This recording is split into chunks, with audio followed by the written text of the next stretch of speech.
మన లోకేష్ గారు ఏదైతే ఆయన వాగ్దానం ఇచ్చాడో, పాదయాత్రలో వాగ్దానం ఇచ్చాడో, దానికి తగ్గట్టుగానే జాబ్ క్యాలెండర్‌ని విడుదల చేయడం జరిగింది ఉగాది సందర్భంగా. దాంతో పాటుగా వైసీపీ నాయకులు మాట్లాడుతా ఉన్నారు. ఈ జాబ్ క్యాలెండర్ కాదు లోకేష్ జోక్ క్యాలెండర్ అని చెప్పి విమర్శిస్తా ఉన్నారు. దాన్ని ఎలా చూడొచ్చంటారు? నిజంగానే అది జోక్ క్యాలెండర్ లాగా ఉందా? లేతే నిరుద్యోగులకి ఆశాజనకంగా ఉన్న జాబ్ క్యాలెండర్ అంటారా? ఈ గంజాయి అమ్ముకునే వాళ్ళకి జాబ్ క్యాలెండర్‌కి, జోక్ క్యాలెండర్‌కి తేడా తెలుసండి అసల? తెలీదు. ఈ జాబ్ క్యాలెండర్ ప్రతి ఇయర్ రిలీజ్ చేస్తామని చెప్పాడు. ఇచ్చిన మాట ప్రకారం కట్టుబడి చేశారు. 100% బాగా చేస్తున్నాడు. ఈ వచ్చే పిల్లల భవిష్యత్తును దృష్టిలో పెట్టుకొని పని చేసుకుంటూ వెళ్తున్నాడు. ఆళ్ళ గంజాయి అమ్ముకునే వాళ్ళకి జాబ్ క్యాలెండర్ గురించి ఏం తెలుసుద్దండి? ఆళ్ళకి ఏం మాట్లాడతాం దానికి? ఆ గంజాయి అయితే గంజాయి గురించి చెప్తే తెలుసుద్ది ఆళ్ళకి. అంటే నిజంగా జోక్ చేసే విధంగా ఉందంటారా? అసల 2,00,000 పైన ఉద్యోగాలు ఉన్నాయంట. ఇచ్చింది 10,000 ఉద్యోగాలే. ఆయన గవర్నమెంట్‌లో 13,00,000 పైన ఉద్యోగాలు వచ్చాయని చెప్పి చెబుతా ఉన్నారు. ఎక్కడ? జగన్మోహన్ రెడ్డి గారు 5 ఏళ్ల పాలనలో 13,00,000 పైన ఉద్యోగాలు ఇచ్చారట. ఆహా! ఈ 2,00,000 ఉద్యోగాలు ఇప్పుడు ఖాళీలు ఉన్నా కూడా పూర్తి చేస్తుంది ఓన్లీ 10,000 ఉద్యోగాలేనంట. అదే ఏం చెప్పాలంటే ఆళ్ళకి ఆహ్, హ్మ్, ఈ దొడ్లు కడిగే వాళ్ళని, ఈ వాలంటీర్లు ఏసాడు కదా! అడ్రస్ లేకుండా దోసుకు తినడానికి. అయి లెక్కలు చెబుతున్నాడు. 3,000, 2,000 ఏదో అడ్డంగా వాడుకున్నాడు ఆళ్ళని పిచ్చోళ్ళని. ఆ లెక్కలు చెబుతున్నాడు తప్ప అసలు ఒక్క జాబ్ ఎక్కడ ఏసింది ఈడు? వాలంటీర్లు మాత్రం ఏసాడు అంతే. ఆళ్ళని నట్టేటు ముంచాడు. లాస్ట్‌లో వెళ్ళిపోతే ఆళ్ళకి జీవో రెవెన్యూలు కూడా చేయకుండా ఆళ్ళని ముంచేసి ఎళ్ళాడు. ఈ జాబుల గురించి ఇతనికేం తెలుసండి? జాబ్ క్యాలెండర్ రిలీజ్ చేయడం అంటే లోకేష్‌కి ఒక్కడికే సాధ్యం. అది చేస్తాడు కూడా మళ్ళీ మళ్ళీ చేస్తాడు. అసలు నిరుద్యోగం అనేది లేకుండా చేస్తాడు ఆంధ్రప్రదేశ్‌లో. మరి మా నమ్మకం. ఇప్పుడు అదే విధంగా చూసుకుంటే మన రాష్ట్రానికి పెట్టుబడులు ప్రారంభం అయినయి కనపడతా ఉంది. రేపు 23వ తారీఖు మిట్టల్ సంస్థ ఏదైతే ఉందో ఆర్సెనల్ మిట్టల్ కంపెనీ రాబోతుంది. దాంతో పాటుగా ఇవాళ ఇంకో అనౌన్స్‌మెంట్ కూడా జరిగింది. మన రాష్ట్రానికి సెమీ కండక్టర్ యూనిట్ కూడా ఇంకోటి రాబోతుందని చెప్పి అనౌన్స్ చేశారు. కొన్ని లక్షల వే వే వేల కోట్ల పెట్టుబడితో రాబోతుంది. ఈ రెండింటిని ఎలా చూడొచ్చంటే నిజంగానే ఈ గవర్నమెంట్ కూటమి ప్రభుత్వం చెప్పినట్టుగానే 20,00,000 ఉద్యోగ రూపకల్పనలో భాగంగానే ఇయన్నీ జరుగుతున్నాయి అనుకోవచ్చా? ఖచ్చితంగా. బాబు గారి అది లక్ష్యం అది. బాబు గారి లక్ష్యమే అది ఇండస్ట్రీలు తేవడం, పెట్టుబడులు తేవడం, ఆయనకి వెన్నతో పెట్టిన విద్య. ఈ ఆంధ్రప్రదేశ్‌ని బాగు చేయాలనే లక్ష్యం తప్ప ఆయన నిద్రలో కూడా 24 అవర్స్‌లో నిదట్లో కూడా అదే ఆలోచిస్తాడాయన. ఆంధ్రప్రదేశ్‌ని బాగు చేస్తాడు. ఇండస్ట్రీలన్నీ, పెట్టుబడులన్నీ కష్టపడి తిరిగి తెచ్చి ఈ సాధించుకొచ్చే విధానం అనేది బాబు గారికే సాధ్యం. అంటే మరి వాళ్ళు వైసీపీ నాయకులు కూడా గతంలో కూడా ఏదైతే కంపెనీలు వస్తున్నాయో వాటి మీద ఉచితంగా భూములు ఇస్తున్నారని చెప్పి కేసులేసిన పరిస్థితి. దానికి కూడా సుప్రీంకోర్టు కూడా ముట్టుకెళ్ళేసిన పరిస్థితి. ఎలా చూడొచ్చంటారు? మరి ఆ విధంగా కోర్టు కూడా చిత్కరించినా కూడా వీళ్ళు పదే పదే దాడి చేయడానికి రేపొద్దున కూడా మళ్ళీ విమర్శించే అవకాశం కూడా కనపడతా ఉంది. మేము తెచ్చిన పెట్టుబడులే వీళ్ళు చూపిస్తా ఉన్నారని కాసేపు మాట్లాడి కాసేపైనా అసలు భూములు ఇవ్వకూడదనే విధంగా కొంతసేపు మాట్లాడతారు వాళ్ళ నాయకులు. దీన్ని ఎలా చూడొచ్చంటారు? నిజంగానే వీళ్ళకి ప్రజల పక్షాన అటు పక్క రాష్ట్ర అభివృద్ధి పక్షాన వీళ్ళు అసలు అపోజిషన్ పార్టీగా ఉందంటారా అసలు ఆ పార్టీలో నాయకులు గాని వాళ్ళు గాని?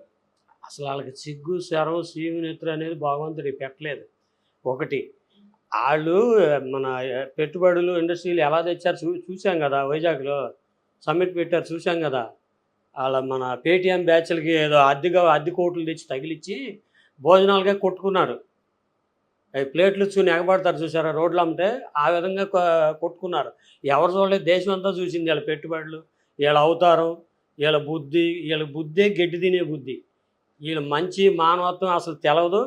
అసలు సిగ్గు అనే పదానికి అర్థమే తెలవదు ఈళ్ళకి. ఒకటే మాట అండి. అదేండి సిగ్గు అసలు ఆ పదానికి అర్థమే తెలవదు ఈళ్ళకి. అంతే. అంటే తెలుగు పదాలు కూడా ఆళ్ళకి అసలు తెలుగులో సిగ్గు అనే పదానికి అర్థమే తెలవదు. ఈ రోజాకి గాని, జగన్ గారికి గాని వీళ్ళకి ఎవ్వరికి అసలు వైఎస్ఆర్ బ్యాచ్‌కే తెలవదండి. సిగ్గు అనే పదానికి తెలుగులో అర్థం చెప్పమనండి. ఈ రోజాని గాని, జగన్ గాని. అన్న ఏదైతే గవర్నమెంట్ అనుకున్నట్టుగానే జాబ్ క్యాలెండర్ విడుదల చేస్తుందో దానికి తగ్గట్టుగానే వాగ్దానం ప్రకారం జాబ్ క్యాలెండర్ విడుదల చేసింది. దాన్ని కూడా వైసీపీ నాయకులు కొంతమంది నాయకులు విమర్శిస్తూ ఉన్నారు. జాబ్ క్యాలెండర్ కాదు joke calendar, Lokesh joke calendar అని మాట్లాడుతున్నారు. నిజంగానే జోక్ క్యాలెండర్ లేకపోతే నిరుద్యోగులకి వరం అయిన జాబ్ క్యాలెండర్ అంటారు? ఏమండి, వైసీపీ నాయకులకి కానీ జగన్మోహన్ రెడ్డికి కానీ అభివృద్ధి, డెవలప్మెంటు, ఈ నిరుద్యోగులకి వచ్చిన ఉద్యోగాల గురించి కానీ కొద్దిపాటి అవగాహనలు కూడా లేదు అతనికి. వాళ్ళు ఏంటంటే అధికారం పోయింది, 151 నుంచి 11 సీట్లు పడిపోయారు. కూటమి ప్రభుత్వం వచ్చిన తర్వాత అభివృద్ధి పనులు శరవేగంగా పరిగెడుతున్నాయి. ఎన్నికల్లో ఇచ్చిన హామీలలో భాగంగా నారా లోకేష్ గారు జాబ్ క్యాలెండర్ రిలీజ్ చేశారు. జాబ్ క్యాలెండర్లో కంపల్సరీ ఇన్ని వేల ఉద్యోగాలు ఇన్ని డిపార్ట్మెంట్లో అని వచ్చినాయి. ఏంటి అవి ఎలాగో ఇంకో 6 నెలల్లో రూపు దాల్చుకుంటాయి. ఏంటి గతంలో జగన్మోహన్ రెడ్డి హయాంలో ఊకదంపుడు ఉపన్యాసం చేశాడు జాబ్ క్యాలెండర్ మీద. ప్రతి సంవత్సరం జాబ్ క్యాలెండర్ ఇస్తా, ఏంటి ఇదే భగవద్గీత కింద పెట్టాలి, హామీలు భగవద్గీత మనకి అని అసలు మామూలు ఉపన్యాసాలు కాదు. కానీ ఆచరణలోకి వచ్చేవాడికి మొత్తం శూన్యమే. ఆ ఇచ్చిన జాబ్ క్యాలెండర్లు ఏంటి, జాబ్ క్యాలెండర్లు ఉద్యోగాలు ఏంటి, వాలంటీర్ ఉద్యోగాలు ఇచ్చాడు. ఆ వాలంటీర్ ఉద్యోగాలు ఏంటి, ఆ మనిషికి 5,000. అది కూడా ఎలాగా, అది గవర్నమెంట్ ఉద్యోగం కాదు, అవుట్ సోర్సింగ్ కూడా కాదు. ఏంటి ఇచ్చి వాళ్ళని మభ్య పెట్టాడు. ఏంటి వాళ్ళు ఏం చేశారు, 5,000కి ఉద్యోగాలు ఏం చేస్తామని చెప్పి పంచాయతీలు చేస్తాం, సెటిల్మెంట్లు చేస్తాం, ఇట్లాంటి వాటికి దిగారు. మొత్తం వైసీపీ వాళ్ళని పెట్టామని అప్పట్లో విజయసాయి రెడ్డి గారే అన్నాడు. 90% వైసీపీ వాళ్ళే అని ఉద్యోగాలు. కానీ ఆ ఉద్యోగాలకి ఈ ఉద్యోగాలకి చాలా తేడా ఉందండి. ఏంటంటే నిరుద్యోగులు నానా తిప్పలు పడి తల్లిదండ్రులు అప్పులు చేసి ఏంటి వాటి మీద చదువుకొని ఆ చదువుల మీద డిగ్రీలు సంపాదించుకొని ఏంటి ఉద్యోగాల కోసం ఎదురు చూస్తున్న వాళ్ళకి ఇది ఒక వరం. ఏంటి అట్లాంటిది దీని మీద కూడా వీళ్ళు ఒక సెటైరికల్గా లేకపోతే హాస్యాస్పదంగా మాట్లాడుతున్నారంటే అసలు వీళ్ళకి బాధ్యత లేని ఒక ప్రతిపక్ష నాయకుడి కింద ఒక పార్టీ కింద చూడాలి అతను. అంటే 2 లక్షల 2 లక్షల చిల్లర ఉద్యోగులకు గాను ఇచ్చింది 10,000. మా టైంలో దాదాపు 13 లక్షల ఉద్యోగాలు ఇచ్చాయని చెప్పి చెబుతున్నారు. నిజంగానే 13 లక్షల ఉద్యోగాలు యువతకి వచ్చినాయి అంటారు? అసలు వీళ్ళు చెప్పిన ప్రకారం చూసుకున్నారు, సంవత్సరాలు 2 లక్షల చిల్లర అయినా సరే 5 సంవత్సరాలు 13 లక్షల ఉద్యోగాలు అయిపోయినట్టేనా, రిక్రూట్ జరిగినట్టేనా? అసలు వీళ్ళు చెప్పిన 13 లక్షల ఉద్యోగాలు ఎక్కడ రాలేదండి. కాకపోతే ఏంటంటే వాలంటీర్ ఉద్యోగాలే, అవి 13 లక్షలు లేవు. వాలంటీర్ ఉద్యోగాలని వీళ్ళు చూపించుకున్నారు అప్పట్లో జగన్మోహన్ రెడ్డి. అదే జాబ్ క్యాలెండర్ అని ఆ వాలంటీర్ని ఒక సైనింగ్ కింద పెట్టుకున్నాడు. ఏది 50 కుటుంబాలకు ఒకడు అలా పెట్టి సైనింగ్ కింద పెట్టి వైట్ రేషన్ కార్డు హోల్డర్ని బెదిరిస్తానికి, వాళ్ళని బ్లాక్మెయిల్ చేస్తానికి ఉపయోగించిన సైన్యం అది. సైతాన్ సైన్యం అంటారు దాన్ని. ఏంటి ఆ సైన్యాన్ని పెట్టి బెదిరించాడు. అదే తప్పితే ఆడిచ్చింది ఆ టైంలో జగన్మోహన్ రెడ్డి, అది జాబ్ క్యాలెండర్ కాదు. కాకపోతే ఈ టైంలో ఇచ్చే జాబ్ క్యాలెండర్ 2 లక్షల ఉద్యోగాలు ఉంటే ఉంటాయి, ఒకేసారి ఇచ్చేస్తారు. ఏంటి ఉద్యోగాలు చూసుకోవద్దా? గవర్నమెంట్ ఆదాయం ఏముంది, ఇన్కమ్ ఏముంది, ఖర్చు ఎంత ఉంది, ఇవన్నీ చూసుకొని చేయాలి. వీళ్ళకి ఇష్టారాజ్యంగా ఎక్కడ పడితే అప్పుడు అప్పులు తెచ్చేసేసి రాష్ట్రానికి శంకనాగీయడం కాదు కదా ఉద్యోగాలు ఇవ్వడం అంటే. వాళ్ళకి ఎక్కడెక్కడ ఖాళీ ఉన్నాయి, ఏ డిపార్ట్మెంట్లో ఖాళీగా ఉన్నాయి, దానికి అర్హత ఏంటి, దానికి ఉద్యోగాలకి పరీక్షలు పెడతాం ఏంటి, దానికి సెలెక్ట్ అయ్యే వాళ్ళు ఏంటి, ర్యాంకులు ఏంటి ఉంటాయి, ఇన్ని ఉంటాయి చూసుకోవాలి. అవన్నీ ప్రభుత్వం చూసుకుంటుంది. విడతల వారీగా ఉద్యోగాలు కానీ, ఉద్యోగ కల్పన కానీ, జాబ్ క్యాలెండర్ కానీ రాష్ట్ర గవర్నమెంట్ ఏదైతే లోకేష్ గారి పాదయాత్రలో ఇచ్చాడో దాని అనుగుణంగానే జాబ్ క్యాలెండర్ విడుదల చేయడం జరిగింది. దాన్ని ఎలా చూస్తావు? మీ పిల్లలు ఉన్నారు కదా, మీ పిల్లలు మరి పరిస్థితి ఏంటంటావు? నా అనుభవంలో జాబ్ క్యాలెండర్ వదిలేడు కాబట్టి లోకేష్ గారు 10,000 ఉద్యోగాలు రాని, 1000 ఉద్యోగాలు రాని, 2,000 ఉద్యోగాలు రాని, చాలా వరకు వాళ్ళ భవిష్యత్తు బాగుపడిపోద్ది. నెక్స్ట్ మళ్ళీ ఇంకో 10,000 ఉద్యోగాలు వస్తాయి. అట్లాగే ఒకటి డెవలప్ అవుతుంది, డెవలప్ చేస్తున్నారు. వాళ్ళు మురగబెట్టిపోయిందంతా వీళ్ళు క్లీన్ చేసుకొస్తున్నారు, వాళ్ళు నాశనం చేసింది వీళ్ళు బాగు చేస్తున్నారు. ఆ వైఎస్ఆర్ గవర్నమెంట్ లో పాడుపడిపోయినవన్నీ మళ్ళీ బాగు చేసుకుంటూ వస్తున్నారు. ఐటీ కంపెనీలు ఏరే కంపెనీలు తెస్తున్నారు, ముగ్గురు కలిసి. వచ్చిన తర్వాత ప్రజలకి అదే విద్యార్థులకి చదువుకున్న వాళ్ళకి ఉద్యోగాలు వస్తాయి. ఈ వ్యవసాయాల మీద వచ్చేదేమో రైతులకి వాళ్ళ కష్టాలు సుఖాలు చూస్తున్నారు. వరుసనేగా దాని మీద ముందు మరి ప్రజలు తెలుసుకోవాలని నా ఆశాభావం ఈరోజు. అంటే మరి ఇక్కడ మాట్లాడుతున్నారు 2 లక్షల ఉద్యోగాలు కానీ 10,000 ఉద్యోగాలు ఇస్తే సరిపోతాయి అని మాట్లాడుతున్నారు. ఆ రోజున మీరే ఇచ్చారండి 2 లక్షల ఉద్యోగాలు ఇచ్చారా? మాకేం తెలియదే, మేము పిచ్చోళ్ళమా? నేను చిన్నపిల్లనే 10th క్లాస్ స్కూల్కి వెళ్తున్నాను నిక్కర బండి వేసుకుని, నిక్కర షర్ట్ వేసుకుని. మీరు ఏం ఉద్యోగాలు ఇచ్చారు మీ టైంలో? ఉన్నాయి ఓడదగిపోతే కియా వాళ్ళకి ఒక 1000-2,000 ఉద్యోగాలు ఓడగొట్టిపోయారు.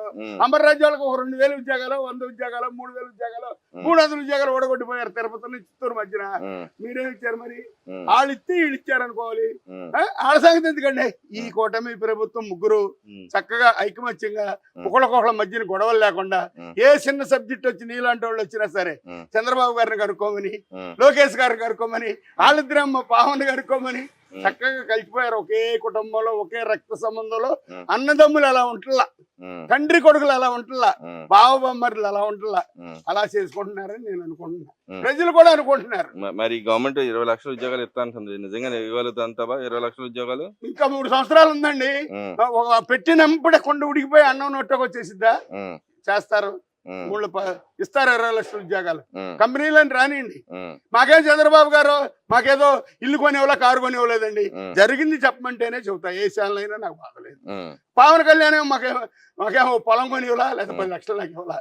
నేను ఇస్తానన్నా తీసుకొని నాదే పడిపోగొట్టుకున్నా సుందరయ్య గారి భావాలతో. బాగుంది పరిపాలన అని ప్రజలందరూ చెప్పుకుంటున్నారు. ఏమంటే 110 మంది వీళ్ళ మీద గిట్టి గిట్టకి చెప్పిన వాళ్ళు లేరని నేను అన్నాం. 70-80 వరకు చంద్రబాబు, పవన్ కళ్యాణ్, లోకేష్ కరెక్ట్. 10-20 తప్పు చేయొచ్చండి. మానవులు 100 కోట్ల మందికి అందరికి ఒక రోజు చేత అన్నం పెట్టలేడండి. ఒక రోజు ఒక ఊర్లో పెడతాడు, ఒక రోజు ఇంకో ఊర్లో.